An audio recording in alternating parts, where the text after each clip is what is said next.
So, Hytale, the support recently has been insane, and I couldn't thank you guys enough, so I appreciate that. But anyways, I know what you guys came for, and that is a comparison on Zelda Breath of the Wild and Hytale, and how Hytale can take some concepts and make them even better in their game. I'm a pretty big Zelda Breath of the Wild fan, and I played the game for many hours, so I'm really excited to see what you guys think of this video. So we are going to put this video into two categories: how they are both similar, that since Hytale hasn't released yet, instead of how they are different, how Hytale can add some mechanics from Zelda Breath of the Wild. Any further ado, we have a ton of information to cover, so let's jump straight into the video. From what we have seen, Hytale and Zelda Breath of the Wild are actually very similar. First, we are going to talk about the lore or the story of the games. Zelda Breath of the Wild has its setting on a large island with different sections like the grassy plains and forests, the burning hot desert, the snowy cold mountains, and the lava fire section. Already we can see similarities. Hytale is also on an island with 6 different zones: earth, wind, water, fire, lightning, and void. And yes, Hytale is on an island. While you can go off the island to explore more, the main story and plot is on the island. Zelda Breath of the Wild also has Hyrule Castle in the center of the island, where Calamity Ganon took over, and it's full of this purple and red substance of Ganon. This substance has been corrupting the island and has spread in many different places across the map. And if my key to Nexus theory is correct, which if you haven't watched, you should definitely go watch it to be caught up, then this means that the center of both islands have their own type of corruption spreading through the island. This is already a bunch of similarities, but that's only the tip of the iceberg. Zelda Breath of the Wild, you have a choice to either go straight to Ganon and fight him, or you can explore each section and save each divine beast to help you fight the final battle against Ganon. In order to save the divine beast, you must talk to the commander of the tribe in each section, which in Hytale there are also races in each section or tribes. Anyways, there's too much lore in these two games to go over everything, so let's move on to another similarity. Next up, we have environments. As we saw earlier, there are zones in Hytale and sections in Zelda Breath of the Wild.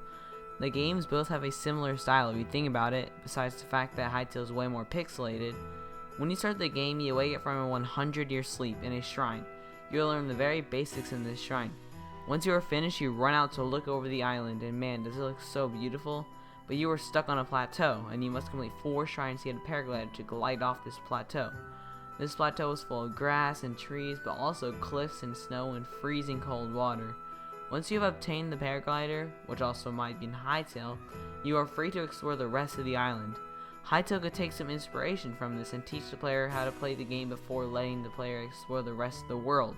There's also a hot desert in Zelda Breath of the Wild, and in order to survive in it, you need the right type of clothes. Hytale also suggests this in their game, as almost every screenshot we have seen in Zone 2, they seem to have the same type of clothing for the desert. There's also a snow section in Zelda Breath of the Wild. It features tall peaks and freezing water, and of course snow. In order to survive here or any peak, you need to wear warm clothes, as well as which I think would be a feature in Hytale. We also have a burning fire zone, just like in Hytale. It's full of lava and rocks. In order to even walk into the zone, you need a certain gear to survive the intense heat. Hytale also has this fire zone, and it is just like the one, except for we don't see that many peaks. There's also a tall mushroom swamp area, and it's probably one of my favorite looking ones. I love the rainy and foggy atmosphere of this biome.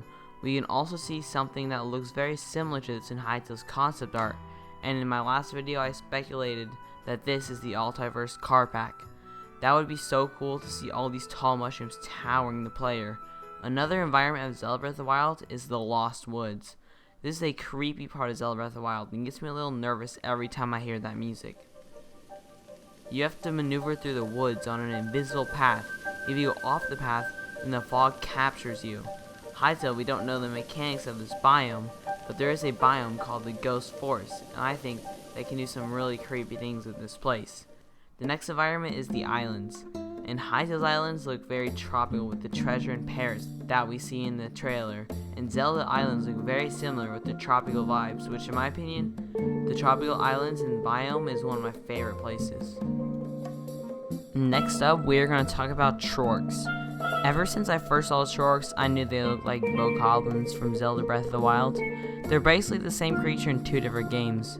The bokoblins are creatures that live in camps placed throughout the island and have different variants defining how difficult they are to defeat. The red bokoblins are the easiest ones.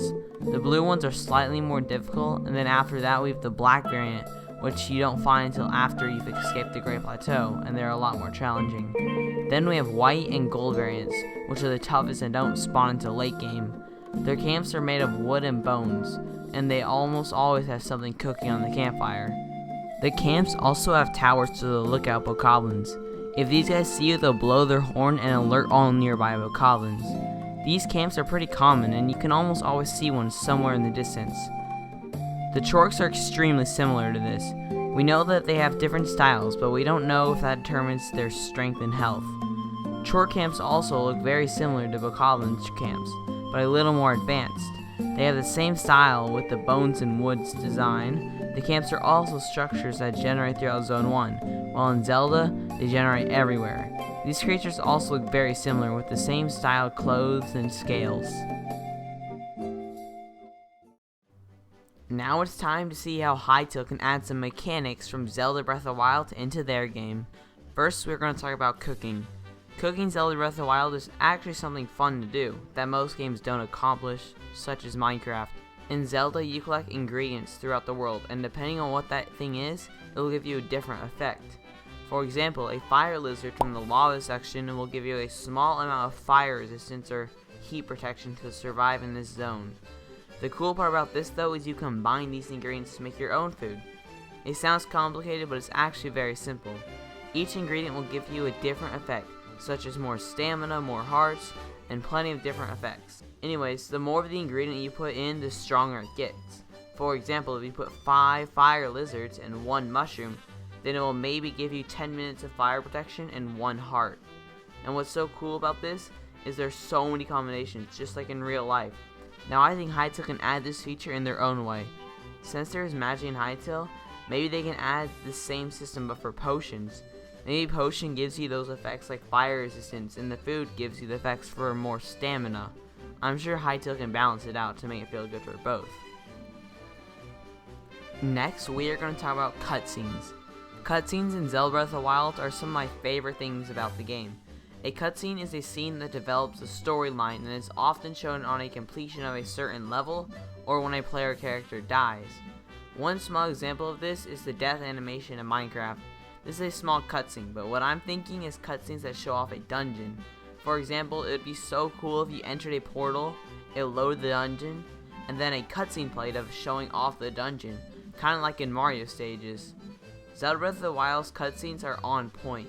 It's a shame they didn't have too many of them.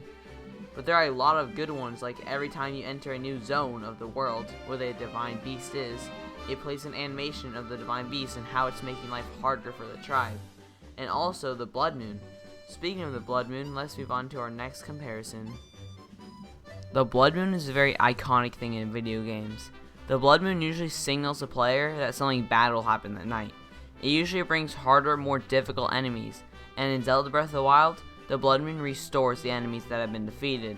Every time you kill an entity, that entity is gone and can't come back, except when a blood moon triggers. Then, all the enemies respawn. This is their way for spawning mechanics. It's like every creature can respawn like the player, instead of being dead forever. But instead of infinite respawning instantly, it's only once there's a blood moon, which will occur after around 4 in-game days randomly.